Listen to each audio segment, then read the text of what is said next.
Hi, did you know that the term trick-or-treat was first used in Alberta? Spooky, huh? Sorry, that was a little bit of a weird start there. Let me introduce myself properly. Hi, my name is Alex, and this year my class and I went to do a 9-day Alberta field trip that helped enhance our learning in unbelievable ways. Our driving question for this project was, how does land impact identity? This means, how does your country, province, city, or even community impact who you are as a person? Now, let's get on to the video, shall we? The Albertans have always loved the outdoors, which is still the same to this day. Because of how magnificent this place is, more and more people come to visit or even move here every year.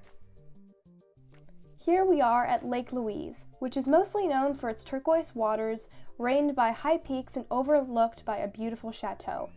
There's also a canoe renting company established on the side of the lake, where tourists can rent out canoes to experience this beautiful lake in an even better way.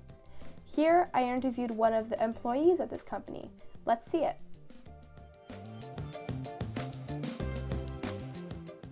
I think just the variety that it has. There's just so many things that you can do out here. The people are awesome. I mean, you won't meet an Albertan that doesn't love where they're from. You know what I mean? It's a place where people share common interests. People that like hiking will all hike together. People that like fishing all fish together. There's just so many things to do, and it's a good place to bring people together. Next, we are here at Lake Minnewanka, doing a super interesting boat cruise. The guide told us all about the lake's history, the mountains that surround it, and the animals that live there. Here, I interviewed the guide for a tour, but sadly wasn't able to record my interview because of some audio problem. Sean, who is from Ontario, has been living in Alberta for several months now. He says that he really values the wildness of Alberta, and that is greatly impacted by Alberta's landscape, uniqueness, and the fact that you can go from the prairies to the mountains in just an hour drive. You really can't get that anywhere else. Now we are headed back home, and once again we are stopping at Lake Louise, specifically the Lake Louise Gondola and Ranger program. The Lake Louise Gondola and Ranger program is considered the home of the grizzly bear. Here, of course, we learned a whole lot about bears, their history, and even went to go see some of the places where the bears tend to visit and stay. Here I interviewed a staff, so let's see it.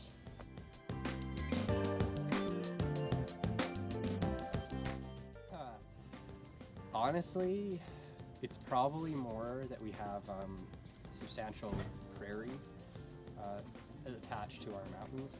A lot of people in Calgary especially are driven here because of our mountains being present, but they work in those resource economies like oil and farming. I noticed that most Albertans that I interviewed were really impacted or really valued the wilderness and the uniqueness of Alberta.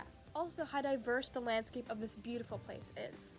To conclude, I think that everyone's identity can be impacted by land, even in the smallest ways. How does land impact your identity?